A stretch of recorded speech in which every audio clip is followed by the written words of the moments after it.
할렐루야. 주 예수의 은혜와 평강이 있을지어다. 오늘 걸어간 주일 저녁에 하나님께서 우리 에베네셀 찬양단의 단기 선교를 은혜 중에 인도하신 것을 감사하면서 또 예배를 드리고 또 보고하는 또 은혜를 나누는 그런 시간 갖게 된 것을 무척 감사합니다.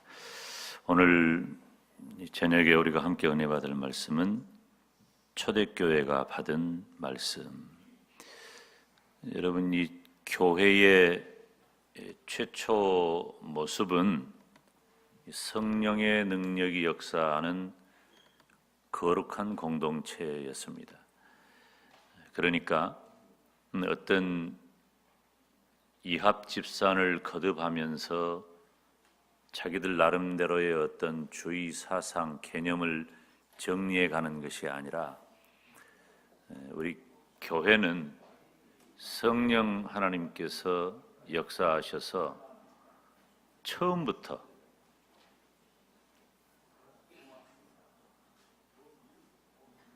뭔 손님이 오셨구나. 교회가 부흥하려면은 저런 분들도 막 왔다 갔다 해야 돼요. 나는 진짜 목회하면서 별 사람을 다 봤다니까. 그 얘기하면 진짜 내가 안 잊어버리는 그 사람이 있는데, 우리 김재희 성도라고 우리 옆집에서 홀로 사는 사람인데, 하여튼 그 얘기하면은 또 오늘 우리 에베네셀 찬양단 시간 뺏어 먹으니까 잠깐 말하면은 얼마나 그분이 힘든 분이냐면은, 이제 술 먹고 따지다가 나를 먼저 만났고 미장원에서 이발하다가 우리 교회 집사님한테 전도돼가지고 느닷없이 온 거예요. 근데 그분이 예수님을 믿었어. 예수님을 믿고 나니까 너무 좋은 거야. 그래서 한 번은 우리가 그때 예배당이 2층이었는데 2층에 자기 집에 이제 진돗개를 키우는데 그 진돗개를 긁고 올라왔어요. 긁고 올라와가지고 입적을 시켜주라는 거예요. 나보고 하는 말이 사람보다 나서라. 그러면서 하는 말이 그 개 이름이 진순이요. 근데 이번에 우리 교회 또 진순이가 한 명 와가지고 내가 처음에 그 이름 듣고 얼마나 웃었는가. 그 진순이가 생각나가지고. 근데 그 진순이 나가버렸네 금방. 아이고 참 감사해요. 진순이 들어왔어요.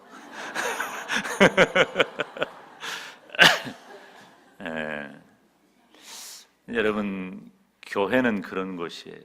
교회는 친목단체라든지 어떤 주의 사상이 맞아서 그 맘맞은 사람들끼리 모여가지고 어떤 일을 행하고자 하는 의도를 형성하는 곳이 아닙니다.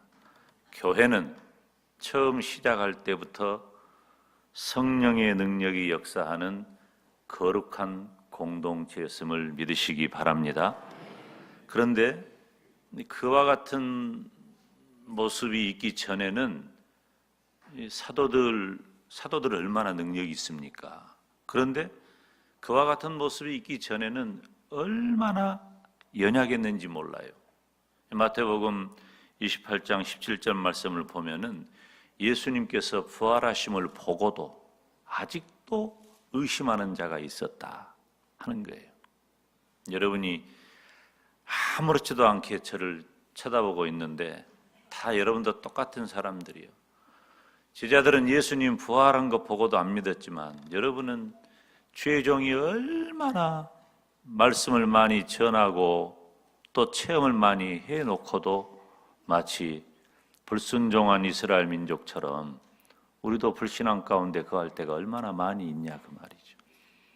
그런데 그와 같은 그 연약함과 불신앙을 일거에 다 제거해 버리는 엄청난 일이 있었는데 그것은 바로 성령께서 강림하신 사건이에요. 여러분, 우리가 살아가는 지금 이 시대에도 어떻게 하면은 이런 사도행전적 역사가 가능하고 어떻게 하면 사도행전이 기록하고 있는 초대교회의 모습에 도달할 수 있을까? 이것이 목회의 매우 중요한 관점이고 이 땅에 있는 개혁교회의 중요한 과제라고 하는 것이죠. 초대교회가 받은 말씀을 통해서 우리가 그러한 교회를 살피면 첫째로 어떤 말씀을 받았을까요? 예루살렘을 떠나지 말라. 4절 말씀해 보니까 예루살렘을 떠나지 말고. 예루살렘이 어떤 곳입니까? 예루살렘은 기독교 2000년 역사에 있어서 굉장히 중요한 곳이에요. 혹은 그 이전의 구약 시대에도 굉장히 중요한 곳이죠. 온 이스라엘이 예루살렘을 사모해요. 그리고 예루살렘을 다녀가요. 예루살렘이 이스라엘 가운데 가장 큰 도시이기 때문이 아니에요. 멋진 문화가 있기 때문이 아니에요. 그곳은 바로 성전이 있기 때문이에요. 성전은 어떤 곳입니까? 성전은 굉장히 모형적인 곳이에요. 성전, 성막, 출애굽기 이후에 성막이 만들어졌고, 그리고 솔로몬 이후에 성전이 만들어졌잖아요. 그 성막과 성전이 가지고 있는 그 모형적 기능, 예표적 기능은 나중에 오실 예수 그리스도를 예표하고, 예수 그리스도와 십자가를 예표하고, 이 땅의 교회를 예표하고, 저와 여러분의 구속을 상징하는 구속사적인 굉장히 중요한 의미를 가지는 것이죠.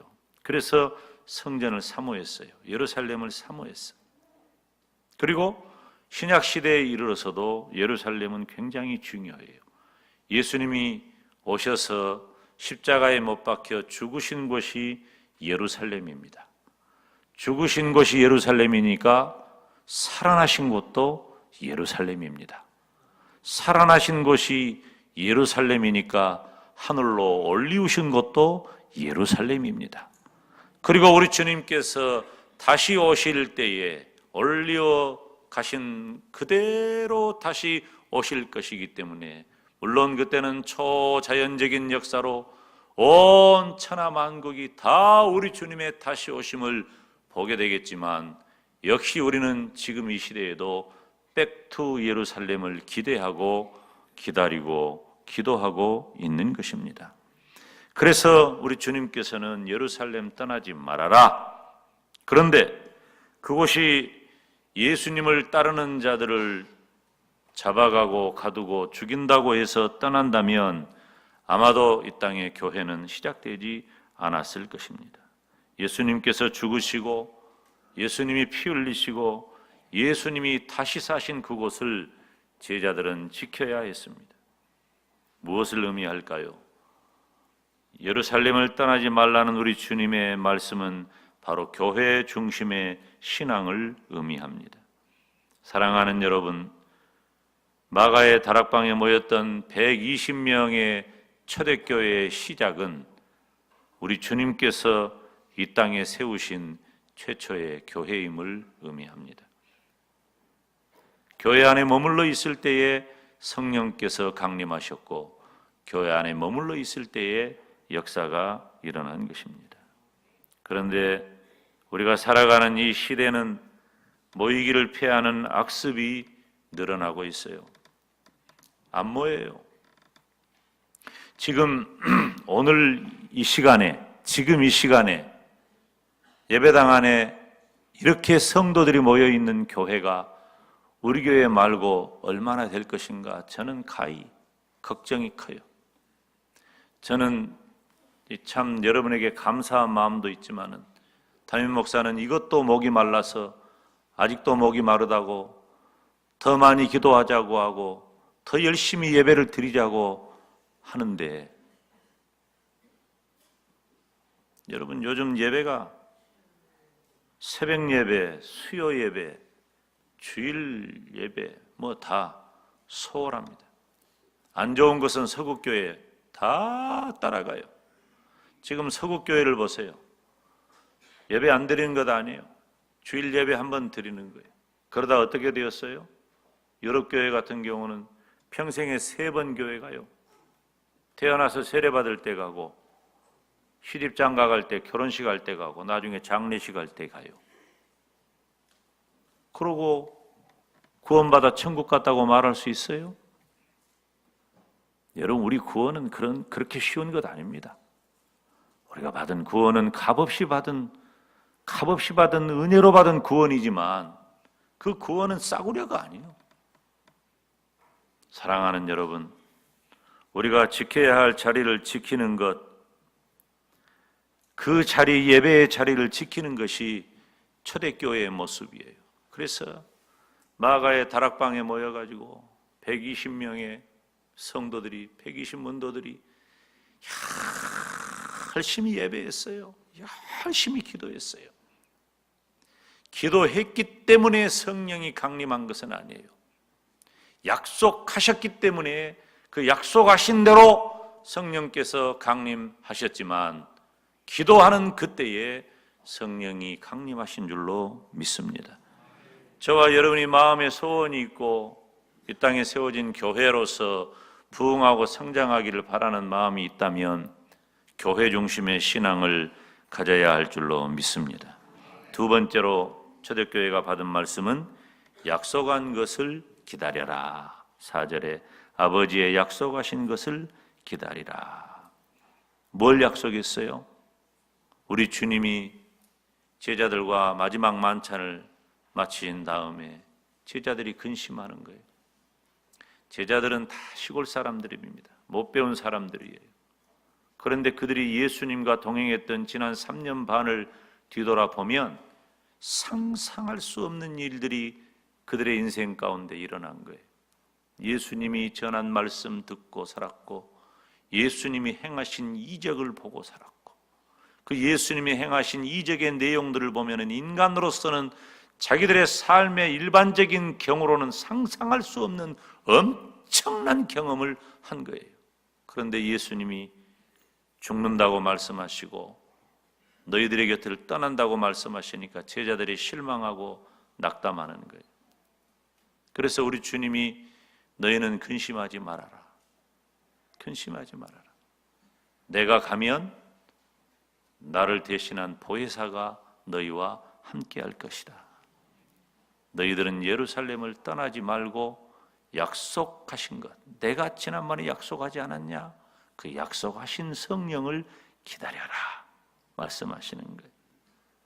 교회는 성령과 함께 행해야 할 줄로 믿습니다.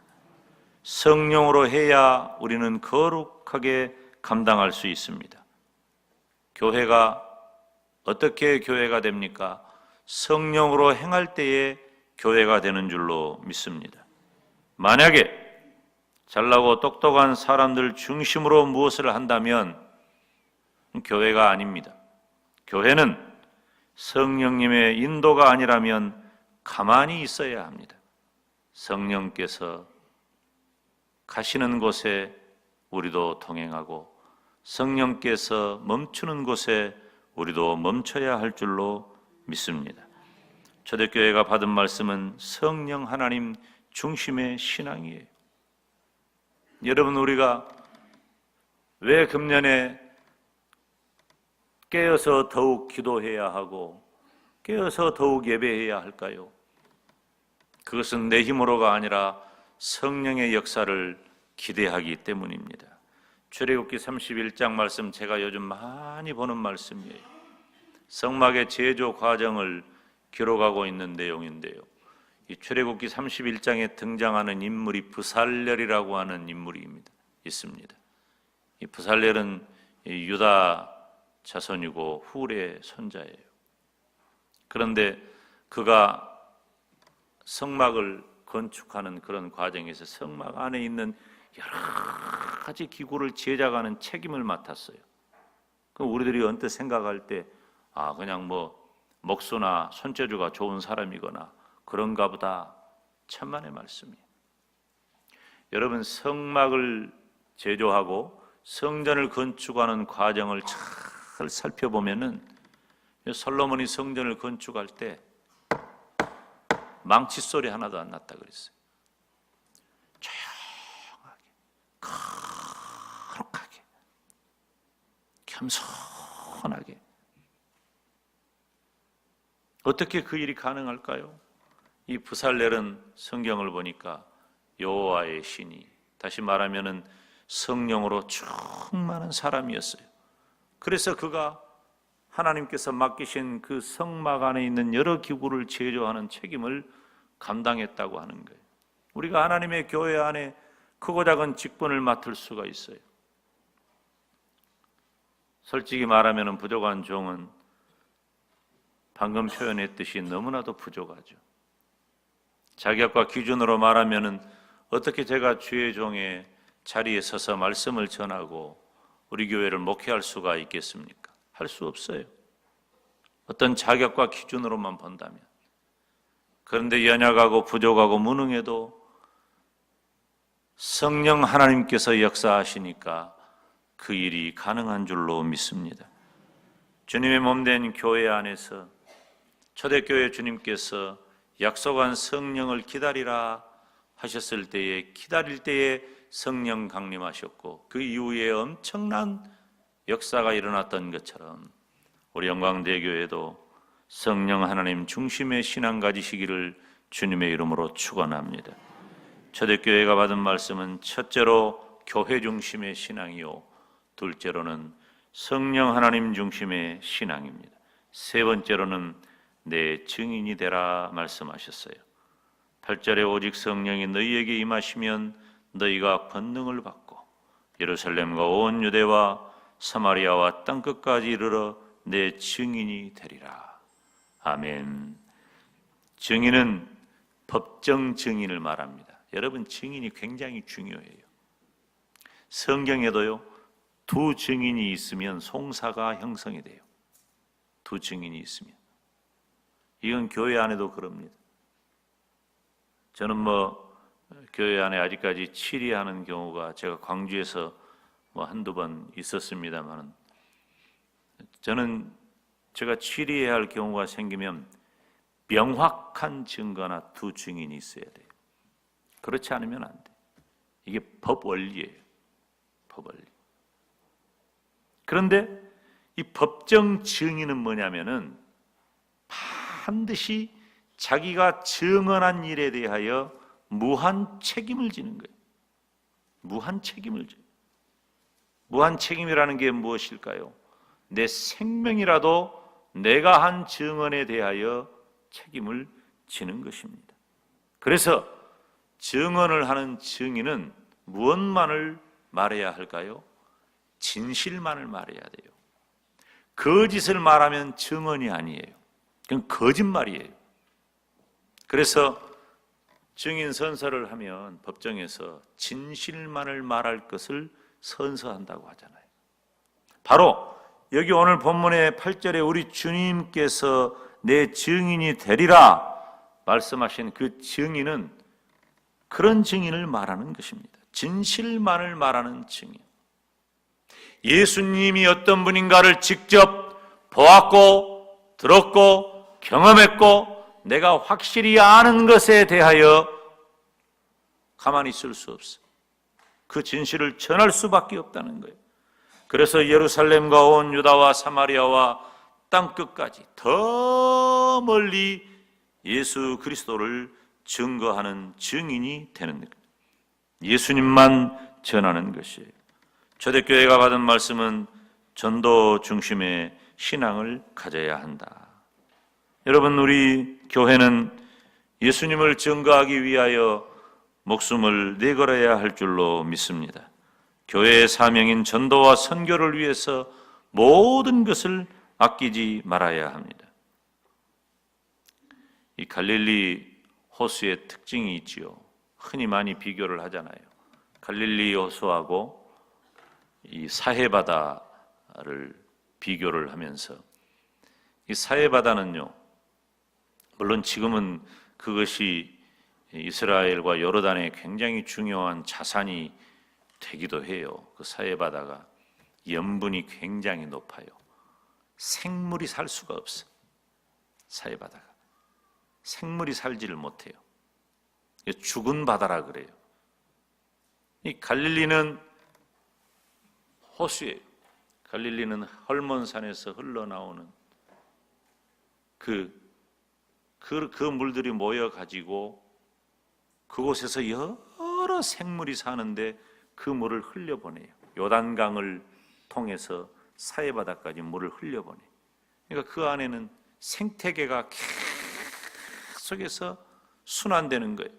근데 사해바다는 흘려보내지를 않아. 딱 가두어 놓고 그 안에서 끝나는 거예요. 그러니까 죽은 바다가 되어버린 거예요. 여러분, 우리 영광대교회는 사해바다가 아니라 갈릴리 호수와 같은 살아있는 바다가 되기를 주님의 이름으로 축원합니다. 갈릴리는 물을 받아서 흘려보내기 때문에 생명이 약동하는 거예요. 교회는 하나님의 일을 하고 전도하고 증인이 되는 곳이 교회입니다. 교회의 존재 목적은 예수님을 증거하기 위하여 아낌없이 모든 것을 내어 놓는 것입니다. 이번에 우리 에베네셀 찬양단이 이 젊은이들이 하나님 앞에 작정하고 기도하고 준비하여서 미얀마 단기 선교를 은혜 중에 잘 마친 것을 감사합니다. 젊은이들의 가슴 속에 초대교회가 받은 말씀, 그리고 우리 영광대교회 모든 성도들의 가슴 속에 초대교회가 받은 말씀을 마음에 새기면서 교회 중심의 신앙, 성령 하나님 중심의 신앙, 전도 중심의 신앙을 세워서 주님의 몸된 교회가 더욱 부흥하고 성장하는 금년 한 해가 되기를 예수님의 이름으로 축원합니다.